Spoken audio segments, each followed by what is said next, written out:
alaihi wasallam wa ila arwahi abaihi wa ikhwanihi minal anbiya'i wal mursalin salawatullahi wassalamuhu alaihi wa alaihim ajma'in wa ala ali kulli wassahabati wal qarabati wat tabi'in wa tabi'it tabi'in bi ihsanin ila yaumiddin wa ila arwahi walidina wa muallimina wa zawil hukuki alaina ajma'in wa bil khusus al-alim al-alamah al-syaikh Abu Abdullah Husin Nasir bin Muhammad Taib al-Mas'udi al-Banjari syai'un lillahi lahumul fatihah.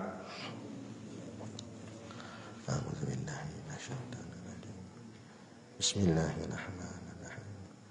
Alhamdulillahi rabbil alamin. Ar-Rahmanir-Rahim. Maliki yaumiddin. Iyyaka na'budu wa iyyaka nasta'in. Ihdinas siratal mustaqim. Siratal ladzina an'amta 'alaihim ghairil maghdubi 'alaihim waladdallin. Amin. Bismillahirrahmanirrahim. Alhamdulillahil qail. A'udzu billahi minasy syaithanir rajim. Kullu nafsin dha'iqatul maut. Wa innama tuwaffawna ujurakum yaumal qiyamah. Faman zuhziha 'anil nar wa udkhilal jannah faqad faz. Wa mal hayatud dunya illa mata'ul ghurur. Shadaqallahul azim. Yang bermaksud kullu nafsin dha'iqatul maut, tiap-tiap yang bernyawa akan merasai mati. Wa innama tuwaffawna ujurakum yaumal qiyamah, dan bahawasanya pada hari kiamat sahajalah akan disempurnakan balasan kamu. Faman zuhziha 'anin nar, ketika itu sesiapa yang dijauhkan dari neraka, wa udkhilal jannah, dan dimasukkan ke syurga, faqad faz, maka sesungguhnya ia telah berjaya. Wa mal hayatud dunya illa mata'ul ghurur, dan ingatlah bahawa kehidupan di dunia ini meliputi segala kemewahannya dan pangkat kebesarannya tidak lain hanyalah kesenangan bagi orang-orang yang terpedaya. Surah Ali Imran, keluarga Imran, surah yang ketiga, pada ayat yang ke-185 daripada 200 ayat pada juzuk yang keempat. Asyhadu an la ilaha illallah wahdahu la syarikalah wa asyhadu anna sayyidana Muhammadan abduhu wa rasuluh. Allahumma salli wa sallim ala sayyidina Muhammad wa ala alihi wa ashabihi wa tabi'ina lahum bi ihsanin ila yaumiddin. Subhanaka la ilma lana illa ma 'allamtana innaka antal alimul hakim. Rabbi shrah li sadri wa yassir li amri wahlul 'uqdatam min lisani yafqahu qawli. Wala haula wala quwwata illa billahil aliyyil azim. Amma ba'. Alhamdulillah, kita sama-sama panjatkan syukur kehadaratillah subhanahu wa ta'ala yang dengan limpah dan kurnianya diizin oleh Allah subhanahu wa ta'ala kepada kita pada malam ini untuk sama-sama kita berada di dalam rumah Allah dan seterusnya berada di dalam majlis ilmu yang disebut oleh baginda Nabi SAW sebagai Raudatul Jannah, yakni taman-taman syurga Allah. Maka bagi orang yang bercita-cita untuk memasuki syurga Allah, sudah pastilah di dunia terlebih dahulu dia memasuki taman-taman syurga Allah, maka barulah dikira layak untuk dia dapat masuk ke dalam syurga Allah yang sebenar nanti di hari akhirat kelak. Adapun bercita-cita nak masuk syurga Allah tetapi di dunia lagi tidak pernah kesempatan untuk duduk di dalam taman-taman syurga Allah, maka itu bukan panggil cita-cita, tapi itulah disebut sebagai angan-angan. Moga-moga apa yang kita buat pada malam ini, Allah akan memberikan hasil, nama kita ditempatkan sebagai ahli syurganya nanti di hari akhirat kelak, insya-Allah. Amin ya rabbal alamin. Yang saya hormati pengerusi masjid dan seluruh saf kepimpinannya, para imam, para bilal, tutuk siap yang tak dapat kita nak sebutkan namanya satu persatu, yang amat-amat disanjungi para asatizah, alim-alim ulama, tuan-tuan guru, ustaz ataupun ustazah yang hadir pada malam ini. Mohonlah ditegur kepada hamba yang fakir dalam bidang ilmu ini, sekiranya apa yang disampaikan dan dikongsikan ada salah dan silapnya. Yang kita kasihi ayah-ayah, ibu-ibu, pemuda-pemudi, muslimin dan muslimat yang dirahmati Allah sekalian. Kita sambung kitab Jawi Lama, kitab Hidayatus Subyan Jawi Lama pada muka surat 3, baris ke-16 daripada atas, tengah-tengah, dan bahawasanya wajib atas tiap-tiap mukallaf. Betul kan? Ada tulis. Ada tulis itu. Betul. Qala al-muallifu rahimahullahu ta'ala wa nafa'ana wa iyyakum bi ulumihi fid daraini amin ya rabbal alamin. Kata pengarang kitab, dan bahawasanya wajib atas tiap-tiap mukallaf pada syarak mengetahui segala sifat yang wajib bagi Allah Ta'ala dan segala sifat yang mustahil atasnya dan segala sifat yang harus padanya, dan demikian lagi segala sifat yang ta'aluk bagi zat sekalian Rusul alaihimus salatu wassalam, dan bahawasanya segala sifat yang wajib bagi Allah Ta'ala yang wajib atas tiap-tiap mukallaf mengetahui akan dia dengan tafsilnya itu 20 sifat juga. Baik, ini kita sambung lagi berkenaan dengan pelajaran akidah, pelajaran bab tauhid. Akidah kita ahli sunnah wal jamaah. Ngaku-ngaku saja aswaja ahli sunnah wal jamaah. Bila tanya apa tu ahli sunnah wal jamaah pun kita tak erti nak jawab. Jadi kok mana?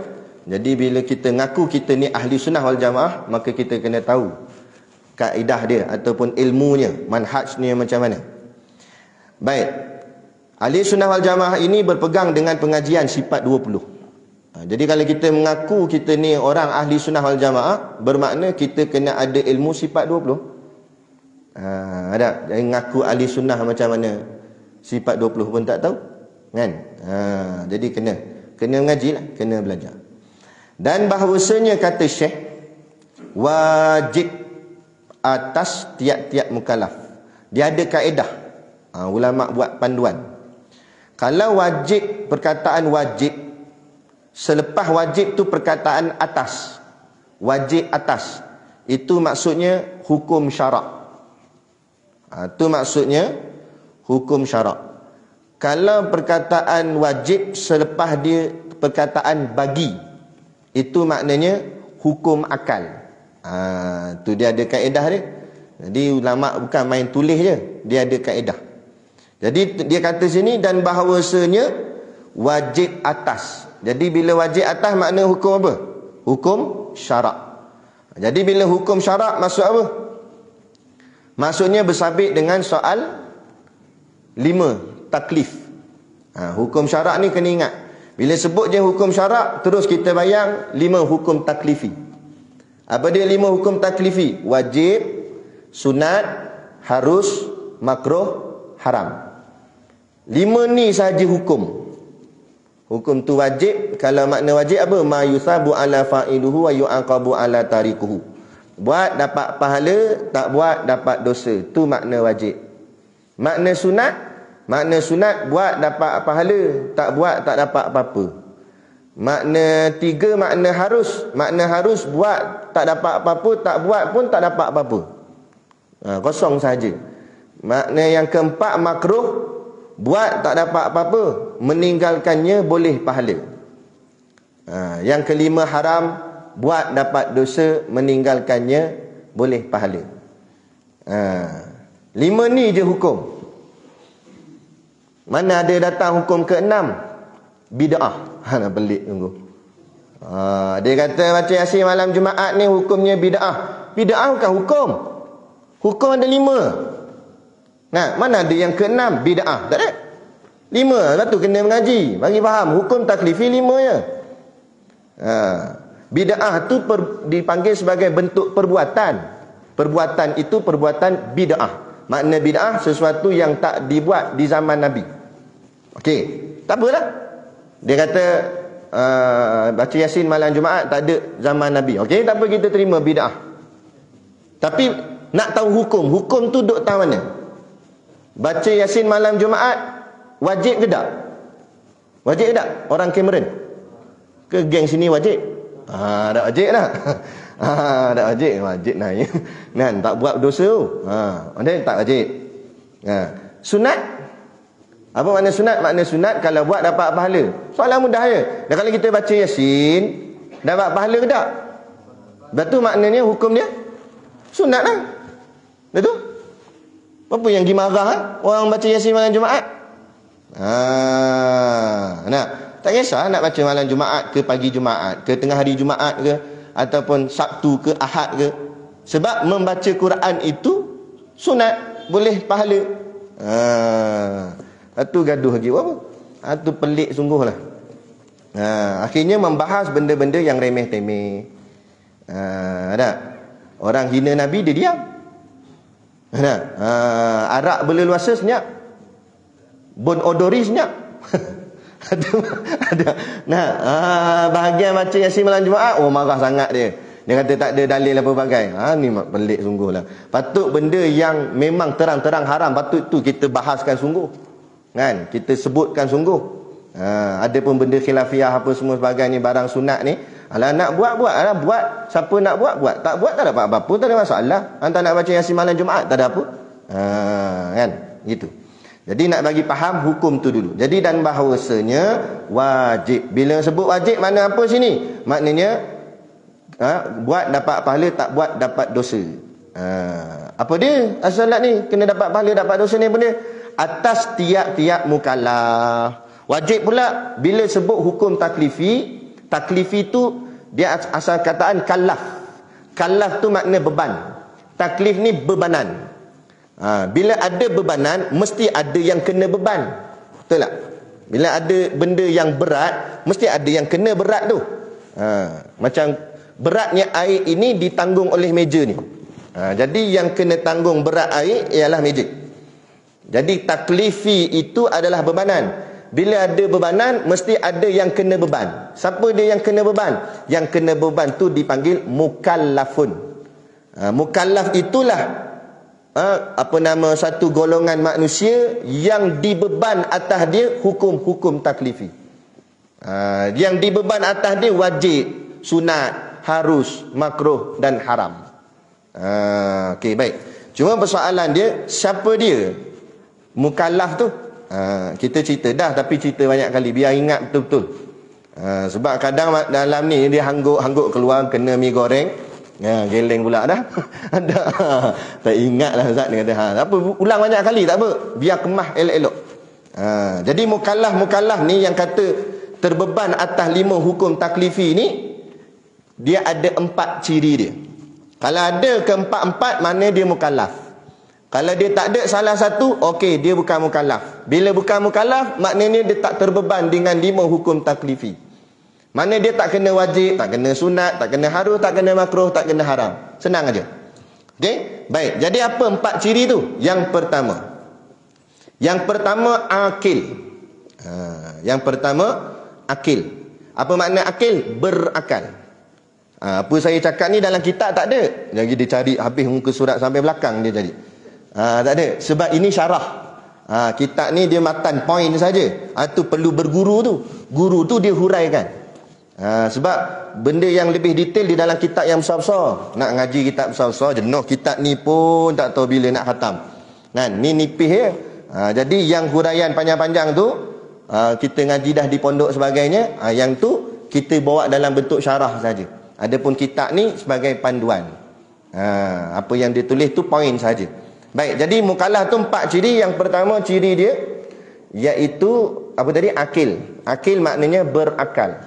Makna berakal lawan kepada berakal. Lawan kepada berakal gila. Maknanya dia bukan gila. Kalau dia gila bukan mukallaf. Kalau dia gila tak wajib semayang. Tak payah semayang kalau orang gila. Jangan pergi ajak dia semayang. Takut dengan kita-kita jadi gila. Ada di tempat saya tu, ada seorang tu dia something wrong sikit lah. Wire putus lah, lebih kurang gitu. Jadi dia ni baju ada tapi tak pakai. Dia pegang. Seluar pakai lah. Tapi bagusnya dia, walaupun gila-gila dia, datang masjid.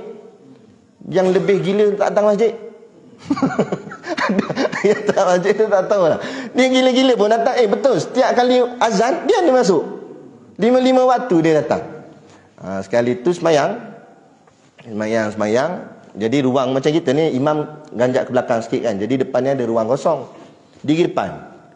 Pergi depan tak apa lagi, orang semua steady je lah baca kan. Sampai depan dia baring gini. Baring gini jam. Yang tahan gelak tu. Naklah kali satu sah semua batal semayang. Sebab gelakkan dia. Sebab tu orang gila tak payah wajib semayang. Jangan suruh dia semayang, jadi dia buat benda lain. Kacau kita tak jadi. Jadi orang gila tak wajib semayang. Lepas tu dia kata pula, macam tu untung dia tak payah semayang. Macam tu jadilah gila. Ada orang kata kira untung. Allah itu maha adil. Dunia dia sudah susah dah. Dunia dia susah. Orang gila susah lah dunia. Siapa nak kahwin dengan dia? Kan? Walau muka lawa pun, tapi kalau gila, orang tak nak. Nak orang biar gitu. Lepas tu hidup dia entah tak tentu ke hala lah. Kan? Jadi hidup dia bahagian dunia susah dah. Maka akhirat Allah senangkan dia. Sebab tu orang gila masuk syurga terus. Dia tak ada timbang pahala dosa. Sebab dia bukan mukallaf.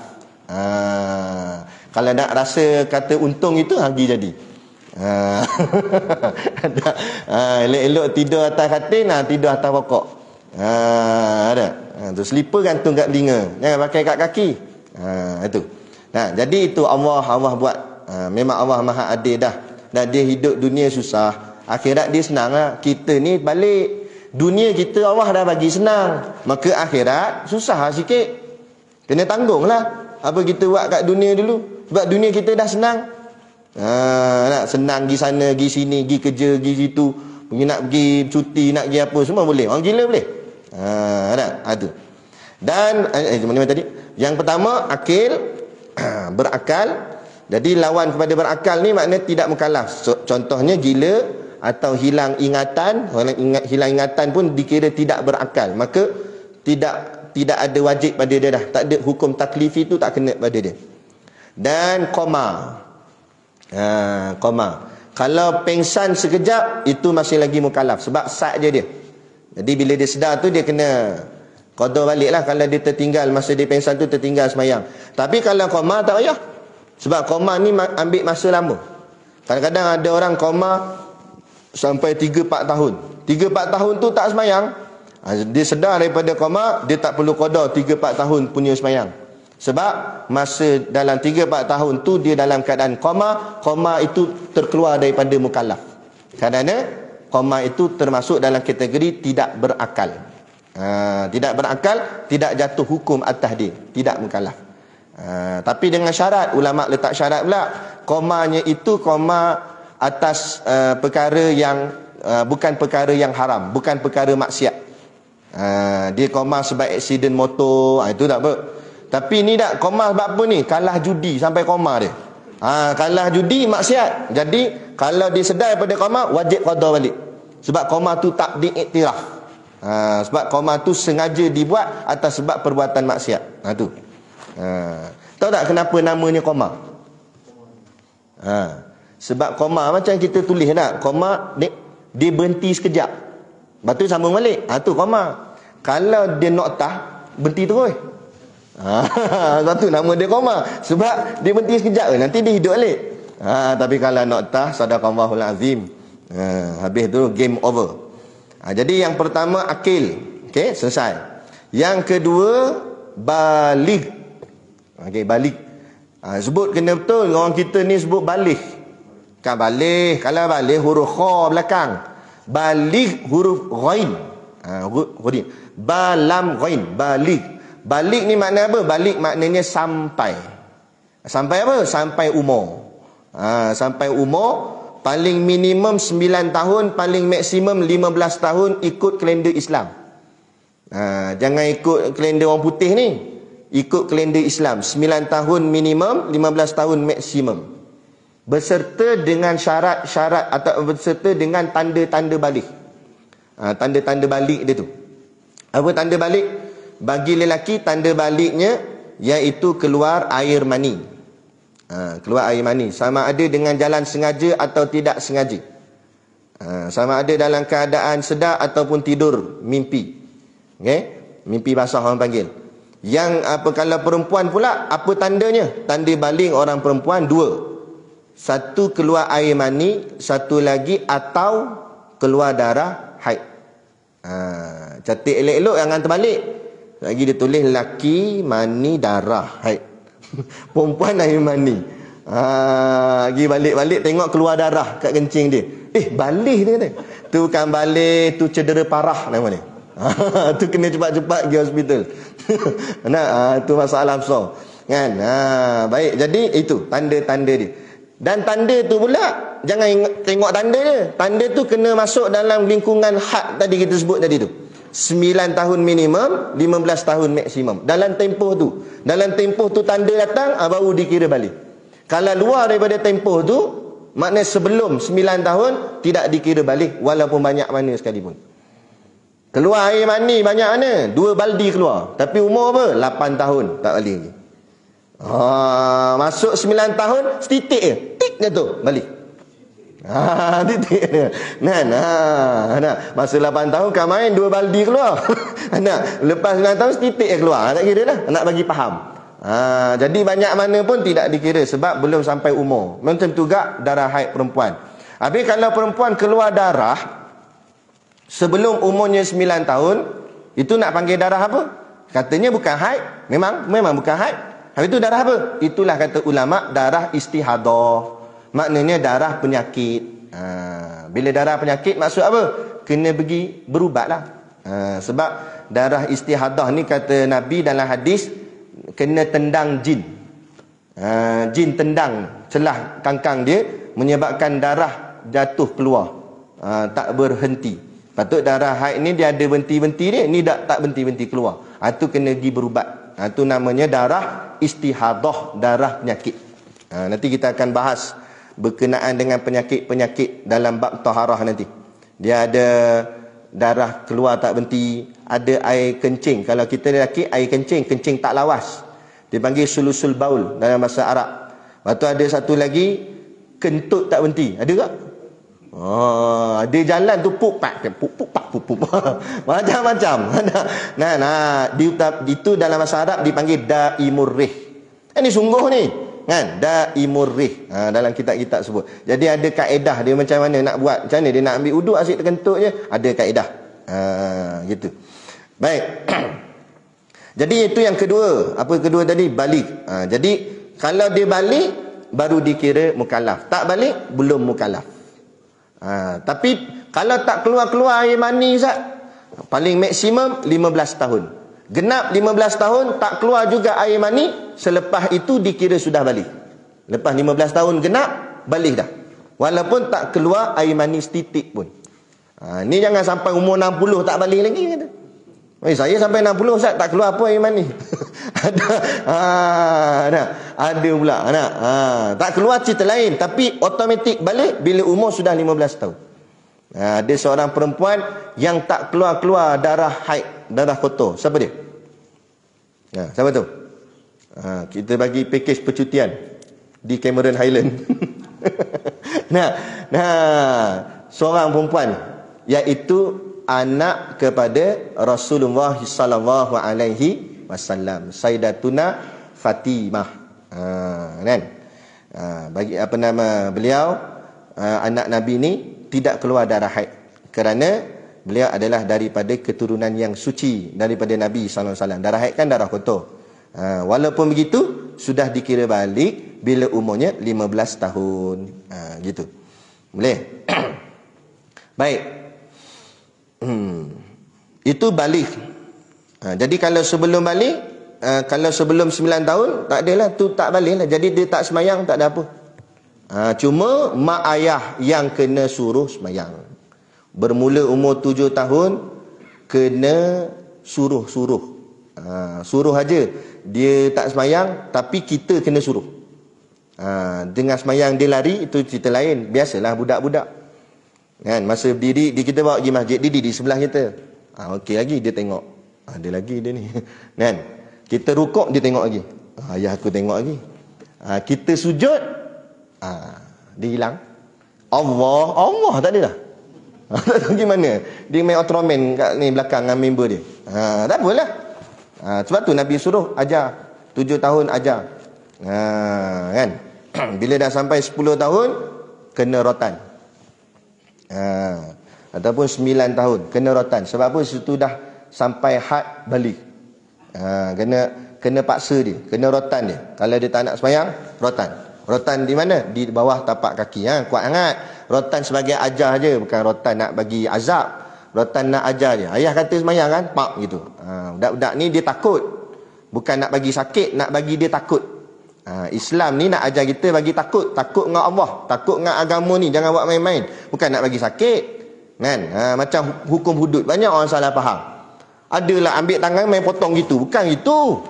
Kan? Hukum hudud ni kalau nak dilaksanakan, dia kena bius dulu, cek kesihatan dia, boleh tak potong. Tengok kesalahan dulu, sesuai tak sesuai.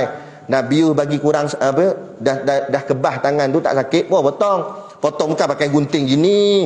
Nah, dia pakai laser sharp gitu, lepas tu dia jahit balik, jangan bagi darah menitik, bawa balik. Lepas tu ada orang kata, kalau macam tu tak sakit lah dia. Memang lah, siapa suruh nak bagi sakit?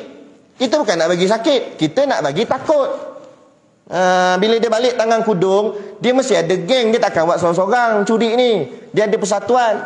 Persatuan mencuri tanah rata nama dia.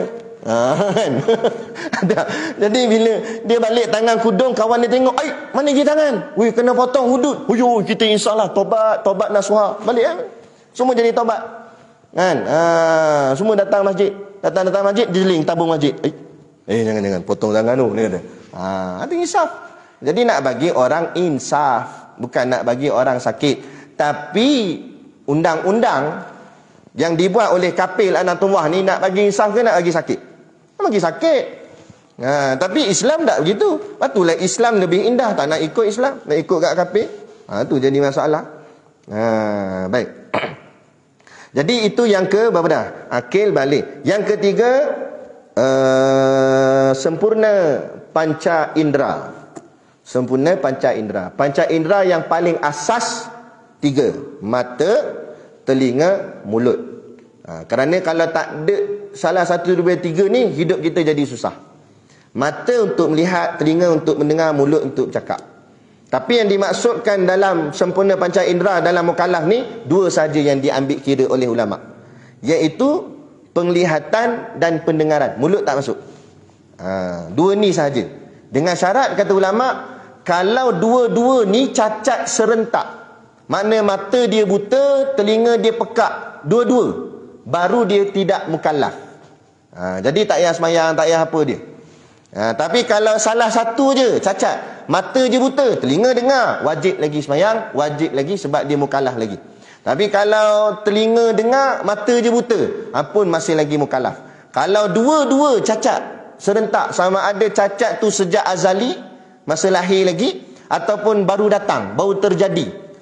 Baru terjadi, hari ni mukallaf, esok terjadi, tak ada mukallaf dah esok tu. Gitu. Manalah tahu balik-balik ni nak ingat sangat ni. Mukallaf, tak tengok kanan kiri simpang. Kena langgar dengan trailer, masuk kot lengkang, pokok tu cocok kot telinga, tembus kot mata. Yang pelik tu, 2 pula tu. Bawa pergi hospital, hidup lagi. Mata buta, telinga pekak. Esok tak payah datang dah masjid. Tak payah semayang, tak payah dengar kuliah dah. Betul ada kat kata, syok dia. Syok lagi, cocok mata dengan cocok telinga. Tengok syok tak syok. Nah, sekali lagi kan Allah Maha Adil. Dia susah dah, tak ada kata tak boleh dengar, nak hidup macam mana susah. Berapa kata tak payah semayang? Dia yang tak boleh tengok dengan tak boleh dengar ni. Macam mana dia nak semayang? Kan? Kita tunjuk waktu semayang pukul 1:30 Zuhur. Kita tunjuk jam. Dia buta. No, Zuhur no, kita cakap. Tengok jam tu 1:30 dah kan. Semayang Zuhur. Gitu. Mata nampak buta. Kan? Kita pun jerit. Tak payah jerit ini, pergi ambil speaker atas masjid ni, cakap dengan dia. Weh, Zuhur, Zuhur. Dia dengar? Tak dengar, dia pekak. Kalau pekak badak tak apa. Sebab ada badak tu lagi. Dia itu mukalah lagi. Ni badak pun tak ada. Pekak tu ni tak boleh lah. Jadi macam mana dia nak semayang? Tak boleh lah. Dia nak semayang tak boleh, dia nak mengaji kuliah tak boleh, nak ngaji macam mana kita cakap pumpang-pumpang dia kan dengar. Kita tunjuk tulis kat whiteboard dia kan boleh lihat. Jadi orang macam ni dia bukan mukallaf. Bila bukan mukallaf, ikutlah dia nak buat macam mana pun. Asal dia hidup sudah bagi makan minum jadilah. Aduh. Nah, jadi itu panca indera yang syarat ketiga. Syarat yang keempat kata ulama iaitu sampai dakwah. Sampai seruan dakwah pada dia. Sampai seruan dakwah macam mana? Dia pernah dengar nama Allah, pernah dengar nama Rasulullah dan pernah dengar tentang Islam. Jadi dia dikira sudah sampai dakwah. Maka dia kena pergi carilah apa tu Allah, kena pergi belajar. Apa tu Rasulullah, apa tu Islam, kena pergi cari ilmu, kena pergi cari belajar. Yang dikatakan kalau orang yang tak sampai dakwah ni contoh macam mana? Contohlah dia duduk dalam hutan dan tak ada siapa masuk bagi dakwah kat dalam tu. Sebab kalau ustaz masuk pun dia pergi rebuh ustaz tu. Dia jenis makan orang dalam hutan, kanibal. Kan ustaz masuk nak dakwah dia pergi rebus. Separuh wak sup, separuh lagi wak celup tepung. Ada dia makan ramai-ramai. Ampun gitulah ustaz tu. Jadi bila nak dakwah jadi orang macam ni dikira tidak sampai dakwah. Pakai cawak saja gitu. Bila tak sampai dakwah mati masuk mana? Masuk syurga. Sekali lagi dia kata syok. Syok dia duduk dalam. Ada sungguh ni Allah Maha Adil. Tahu dah dia dakwah tak sampai, masuk syurga teruslah. Tapi itu mungkin zaman dulu-dulu kala. Mungkin benda tu boleh berlaku. Tapi zaman lah tak ada. Mana ada tempat yang ustaz tak masuk, ulama-ulama tak masuk, semua tempat masuk, dalam hutan ke apa semua masuk. Kan? Kampung orang asli masuk. Kan?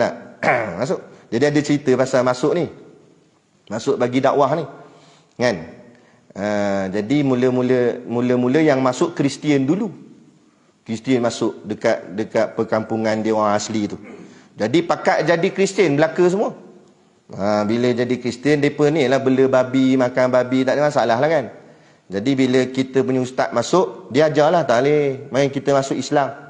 Dia pun okey Islam, dia pun ikut masuk Islam.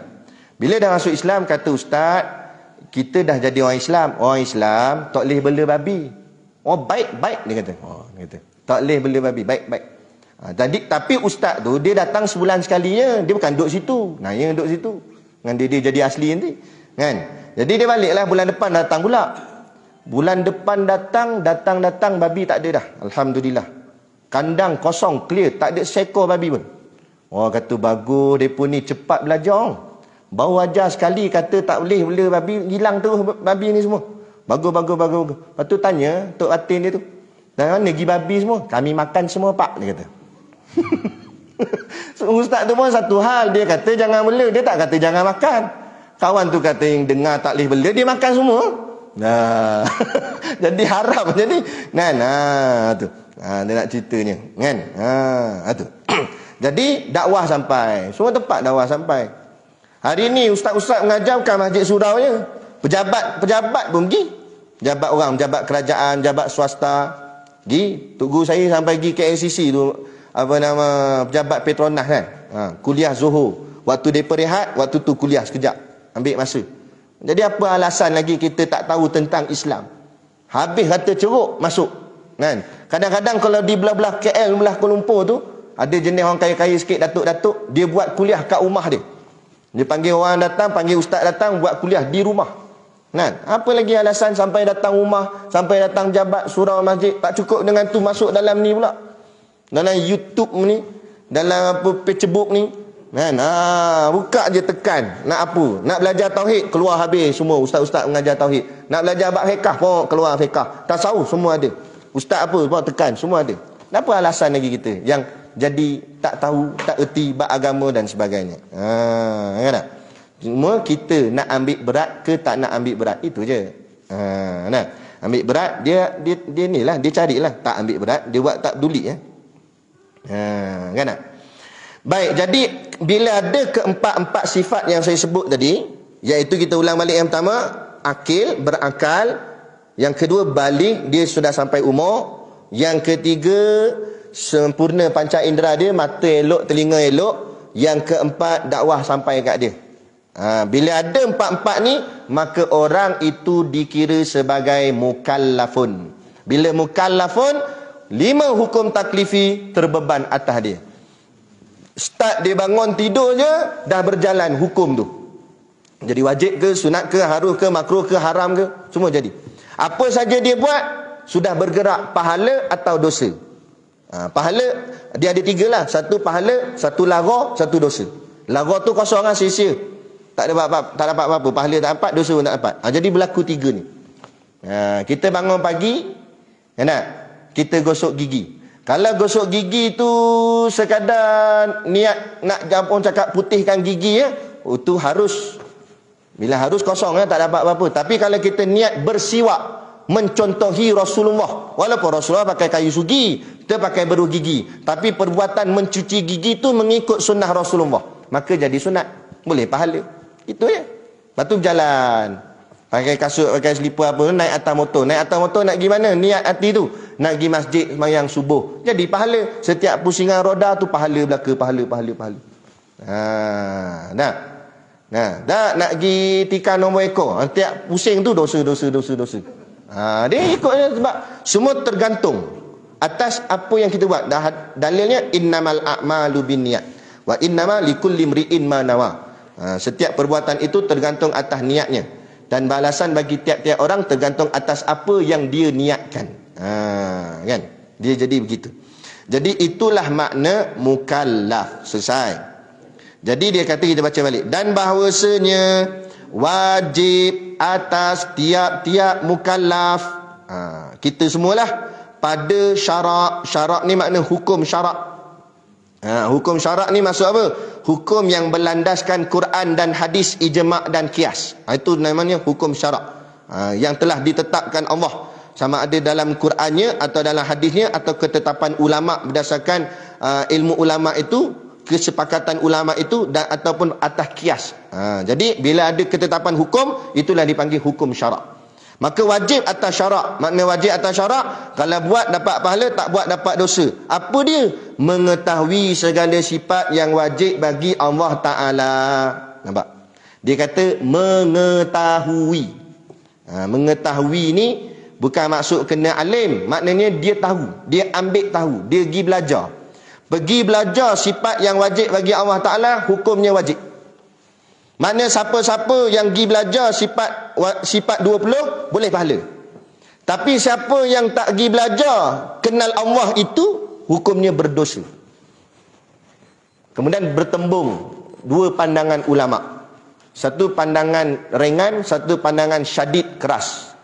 Pandangan yang ringan kata, mereka ni berdosa kepada Allah Ta'ala, dan kalau tak bertaubat jadi fasik. Fasik ni apa dia? Makna fasik ialah orang yang buat satu sekali saja dosa besar, jadi fasik terus. Kalau tak bertaubat.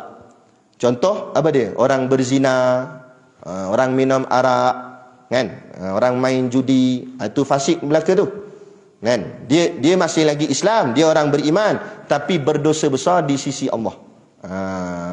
Jadi ada orang dia baik, dia tak minum arak, setitik air arak pun tak pernah masuk dalam tekak dia. Dia tak pernah berzina tak pernah. Tengok perempuan pun tunduk, astagfirullah. Tengok perempuan pun tak berani dia, bagus dia. Kan? Main judi tak pernah, tikar nombor ekor tak pernah. Kan? Jadi dia bagus. Dia cuma tak mengaji ilmu agama, dia mati fasik. Mati dia setara dengan orang yang mati berzina. Setara dengan orang yang mati minum arak. Walaupun dia tak pernah minum arak setitik pun. Itu. Kalau tak percaya boleh rujuk dalam kitab Hidayatus Salikin karangan Syekh Abdul Samad Al-Palembang di bahagian depan. Dia tulis itu. Mereka yang tak mempelajari ilmu fardu ain semasa hidupnya, maka matinya adalah mati fasik. Jelas dia sebut situ. Lepas tu jangan buat ringan. Jangan buat ringan. Kuliah-kuliah agama ni jangan buat ringan. Sebab dia adalah salah satu ibadat. Malah kata ulama, majlis ilmu lebih berat daripada majlis amal. Majlis amal tu ibadat. Semayang isyak ni sekejap lagi majlis amal lah tu. Itu ibadat. Majlis ilmu lebih berat daripada ibadat tu. Dalil dia ada dalil hadis Nabi. Al-ilmu imamul amal wal amalu tabi'uhu.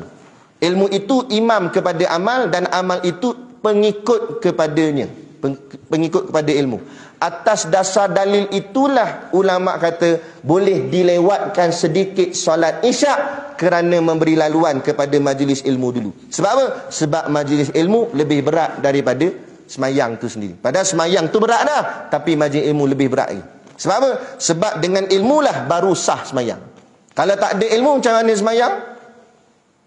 Tu yang macam-macam PL semayang. Tahiyat akhir sengit kepala. Ambil mana tu? Mentang-mentang duduk Cameron banyak kona bawah ni. Kona semua. Sampai semayang pun nak kona. Di bantai lab pula. Padahal tak ada dalam mana-mana kitab fiqah pun dikatakan sunat menelengkan kepala. Tak ada. Tak pernah jumpa lagi. Tak ada dalam kitab sebut. Dan sunatlah kamu telengkan kepala saat tahiyat akhir. Dan lebih afdal kalau letak kepala atas bahu kawan sebelah. Ada? Ada. Tapi berapa ramai yang duk buat? Inilah sebab apa? Sebab tak mengaji. Dia jadi ikut-ikut orang. Tengok orang buat, dia buat. Kita biar dengan ilmu, dengan kefahaman. Tu okey lagi, ada satu lagi mazhab Jepun. Dia nak bagi salam tahiyat akhir tu, dia hangguk kepala. Assalam. Tercampak kopiah depan tu. Terkejut tu imam. Kan? Assalamualaikum. Orang tu hangguk. Ambil mana hangguk? Mana ada kena hangguk? Tak ada suruh hangguk lah. Yang ada disuruh oleh ulama sunat melihat tempat sujud. Melihat tempat sujud bukan suruh hangguk. Tengok je lah. Kita bagi salam kanan. Assalamualaikum warahmatullahi. Bila kita pandang depan balik, kadang kepala kita tengah tegak. Maka nak ambil sunat tengok tempat sujud tu, kita pun tunduk sikit sebab melihat tempat sujud. Dah boleh pahala sunat. Kita pun tunduk sikit. Dah lah. Tunduk sikit je yang gini ni. Tempat sujud mana sampai macam tu? Sebab apa? Sebab tak ngaji. Dia tengok orang buat, dia pun buat. Orang tu buat sikit je, dia buat lebih. Itu. Jadi bila ada ilmu barulah kita faham apa kita buat. Itu penting ilmu fardu ain ni. Salah satunya ilmu tauhid. Inilah yang kita mengaji ni. Pada syarak mengetahui segala sifat yang wajib bagi Allah Ta'ala. Kita kena tahu sifat yang wajib bagi Allah. Berapa sifat yang wajib bagi Allah? Berapa? 20. Itu satu soalan. Satu soalan lagi, berapakah sifat Allah? Sifat Allah ada berapa? Sifat Allah tidak terkira. Jadi ada cerita, saya banyak cerita. Kan? Ada seorang ustaz ni, dia nak ambil tauliah Jabatan Agama lah. Kan? Jadi kena pergi interview. Gigi interview, ustaz Jabatan Agama tanya dia. Ustaz ni ngaji pondok. Ustaz yang nak di interview tu ngaji pondok. Ustaz yang Jabatan Agama ni ngaji luar lah kot agaknya. Lepas tu dia tanyalah soalan. Ustaz nanti kalau dapat tauliah, ustaz nak mengajar bahagian apa? Saya nak mengajar bahagian tauhid, insya-Allah. Kalau macam tu saya tanya soalan berkenaan dengan tauhid lah, boleh ustaz? Boleh, insya-Allah. Ustaz tanyalah. Okey, soalan pertama ustaz, dia tanya, berapakah sifat Allah? Dia tanya soalan. Berapakah sifat Allah? Ustaz yang pondok ni pinga. Nyak, pelipuk mata, jap cabut kopiah dia garu. Lepas tu pakai balik.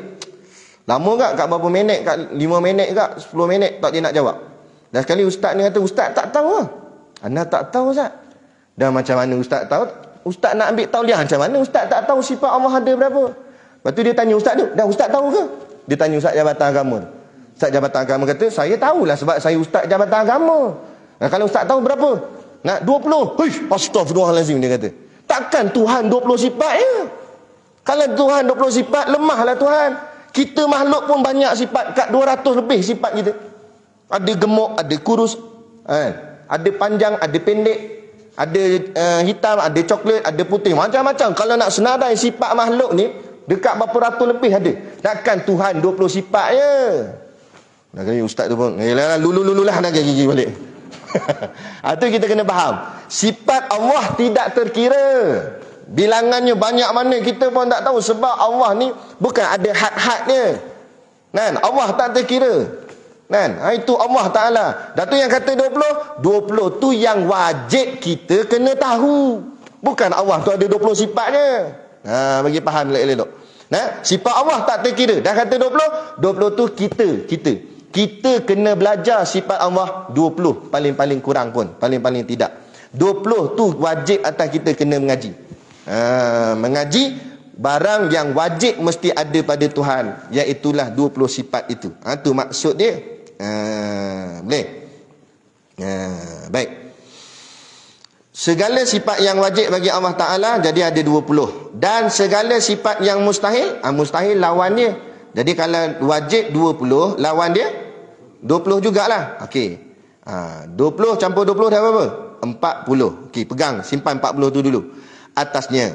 Dan segala sifat yang harus bagi Allah ada satu saja. Walaupun kita tak belajar lagi, saya beritahu siap-siap. Sifat harus bagi Allah ada satu. Jadi campurkan tiga-tiga tu.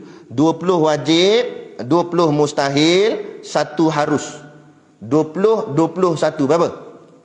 41. 41 tu kata ulama terkandung di dalam kalimah la ilaha illallah, ataupun lafaz syahadah kita asyhadu an la ilaha illallah. Tu jumlah dalam tu 41. Bila kita belajar 41 sifat ni, barulah sempurna kalimah tu.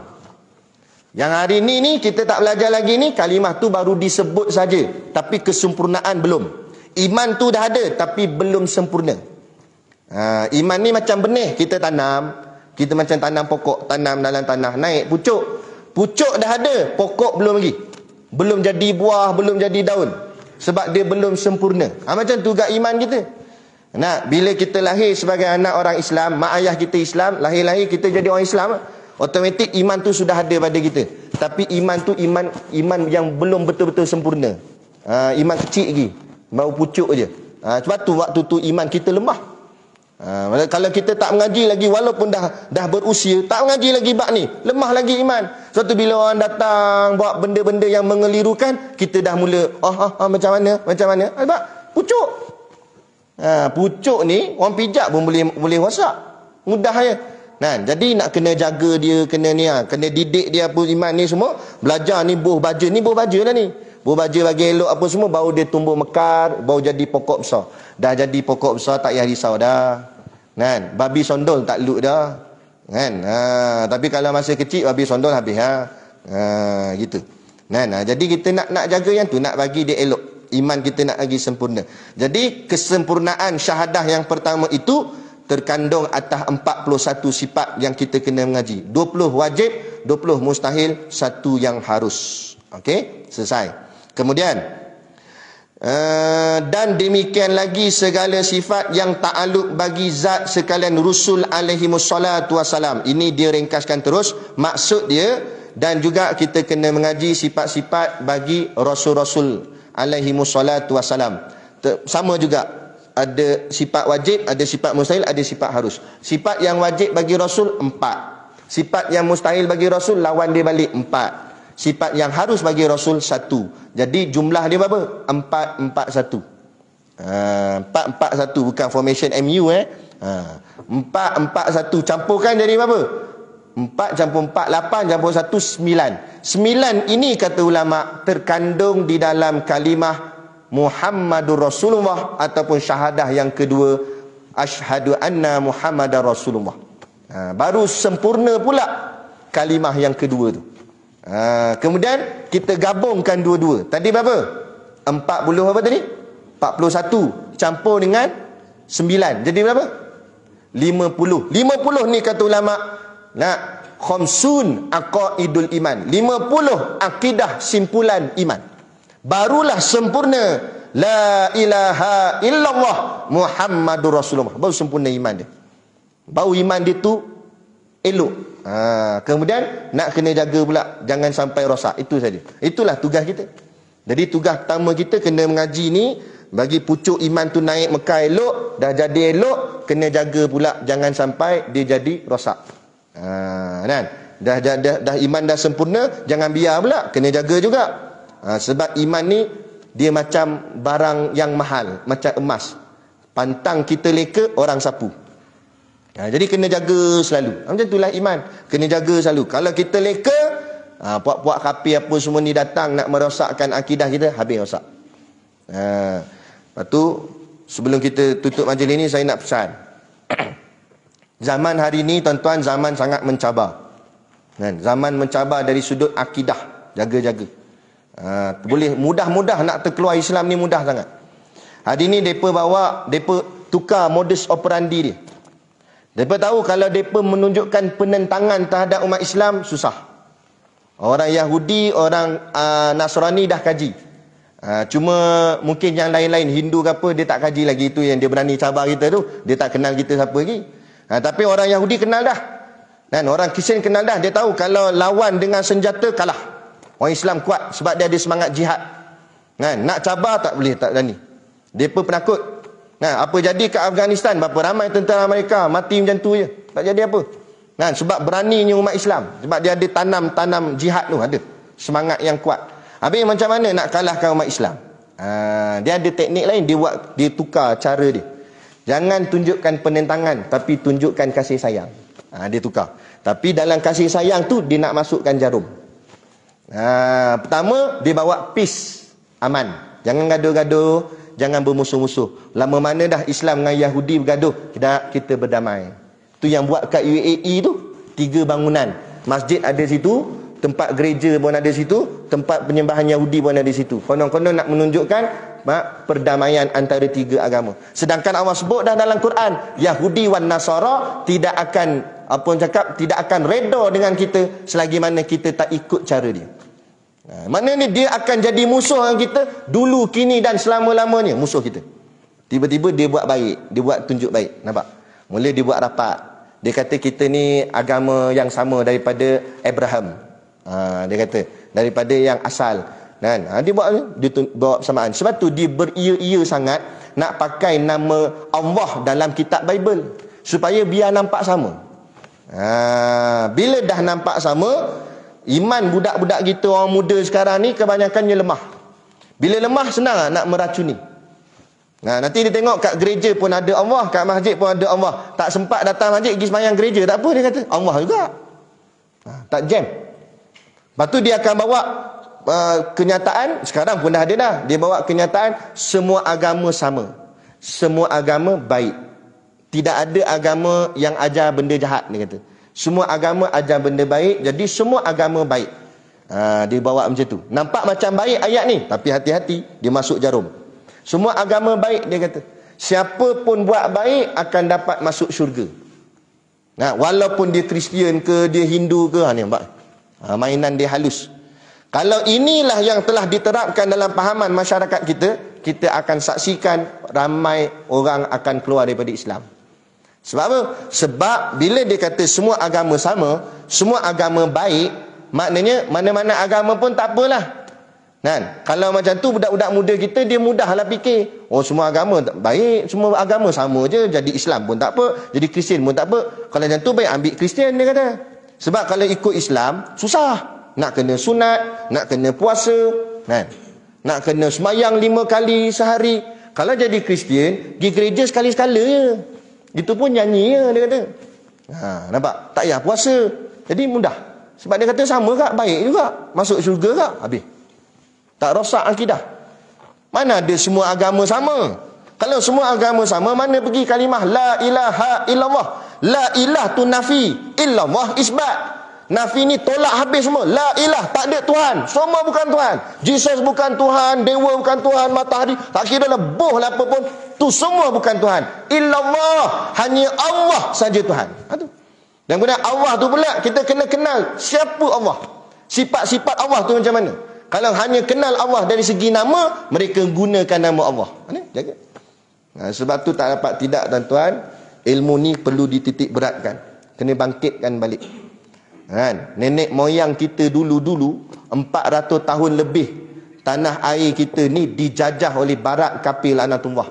400 tahun lebih, bukan 4 bulan, bukan 4 tahun, 400 tahun lebih. Nah, kita merdeka 100 tahun tak sampai lagi. Tak sampai lagi kita merdeka 100 tahun tak sampai lagi, baru 63 tahun. Nah, ni mungkin 64 lah kot lah, 64. Kan? Tak sampai 100 tahun lagi. Itu pun akidah kita dah bergoncang-goncang. Nenek moyang kita 400 tahun tak ada siapa jadi Kristian. Walaupun yang datang jajah tu semua puak-puak kafir. Tak jadi.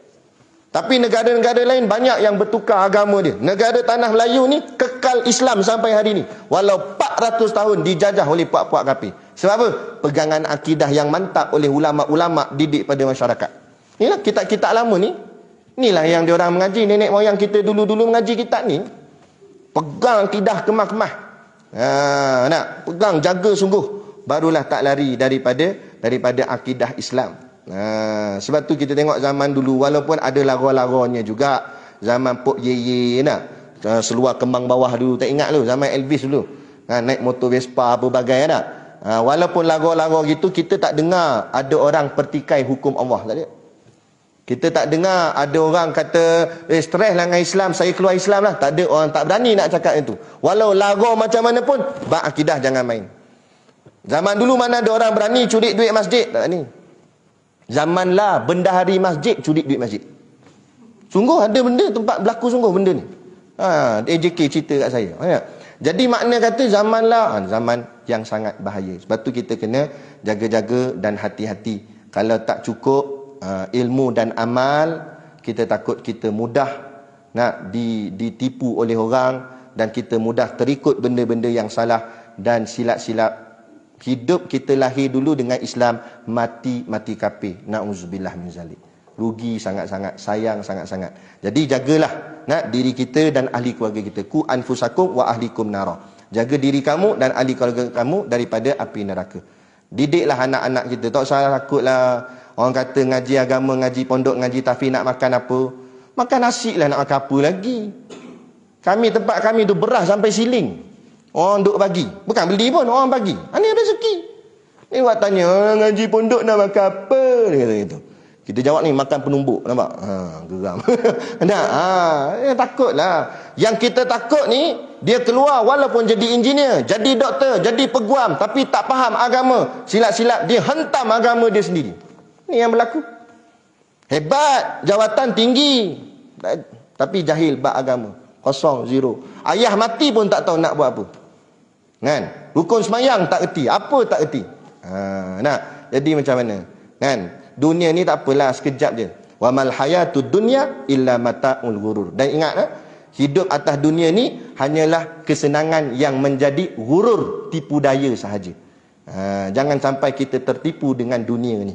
Kan? Dunia nak hiduplah. Ada kereta tak apa, bukan suruh jual. Tapi jangan sampai sayang ke kereta, agama habis tak entah ke mana. Sayang ke kerjaya, sampai habis agama entah ke mana. Siang dah sibuk dengan kerja, malam sibukkan dengan majlis agama. Supaya ada dunia dan akhiratnya kita pada hidup kita. Ni tak cukup kerja siang, tambah overtime belah malam. Tak puas-puas. Lembu tengok pun pelik. Lembu pun balik kandang petang. Kita petang tak balik lagi, duduk lagi kat pejabat, tak habis-habis kerja, tak habis-habis. Lembu kata, siapa lembu? Dia kata. Ada. Lembu pun reti balik. Kan? Tu, nak bagi kefahaman. Moga-moga insya-Allah kita letakkanlah agamalah segala-gala dalam hidup kita. Baru kita kasih pada agama ni. Dan kita tangguh sini dan kita akan sambung. Dan bahawasanya segala sifat yang wajib bagi Allah Ta'ala, yang wajib atas tiap-tiap mukallaf mengetahui akan dia dengan tafsirnya itu 20 sifat jua. Ini kita sambung insya-Allah kalau diizinkan Allah pada pagi subuh esok. Dan bermulalah kita masuk sifat yang pertama esok pagi subuh, insya-Allah sifat wujud. Kita mula membicarakan sifat 20. Sifat yang pertama iaitu wujud pada kuliah subuh esok dengan izin Allah, insya-Allah. Jadi cukup sekadar tu. Wabillahi taufiq wal hidayah. Wassalamualaikum warahmatullahi wabarakatuh. Dan macam biasalah di luar sana ada sedikit produk perniagaan untuk menampung sekolah pondok dan tahfiz kami. Jadi tuan-tuan bolehlah tengok-tengok, membeli sambil menderma. Yang moga-moga dengan hasil pembelian daripada tuan-tuan itu menjadi dana untuk kami meneruskan pengajian sekolah kami sehingga dapat melahirkan pelapis-pelapis ulama pada masa-masa akan datang insya-Allah. A'udzubillahi minasyaitonirrajim. Bismillahirrahmanirrahim. Alhamdulillahirabbil alamin wassalatu wassalamu ala sayyidina Muhammadin asyrafil mursalin wa ala alihi wa sahbihi ajmain. Allahumma taqabbal minna salatana wa du'aana innaka antas samiul alim wa tub alaina innaka antat tawwabur rahim. Allahumma ja'al dinana dinan nabi Muhammadin sallallahu alaihi wasallam wa islamana islamal muslimin wa imanana imanal mu'minin wa salatana salatal khashiin wa a'malana a'malas solihin wa niyatana niyatal mukhlisin wa dhunubana ya Allah dhunubal mustaghfirin wa hayatana hayatal ulama wa mautana bi mautis syuhada wa dikhilal jannata ma'al anbiya'i alaihimus salatu wassalam. Rabbana atina fid dunya hasanah wa fil akhirati hasanah wa qina adzaban wa qina adzaban nar wa qina adzaban nar. Wa sallallahu ala khairi khalqihi sayyidina Muhammad wa ala alihi wa sahbihi wasallam. Subhana rabbika rabbil izzati amma yasifun wa salamun alal mursalin walhamdulillahi rabbil alamin. Amin ya rabbal alamin. Taqabbalallahu minna wa minkum. Takbir.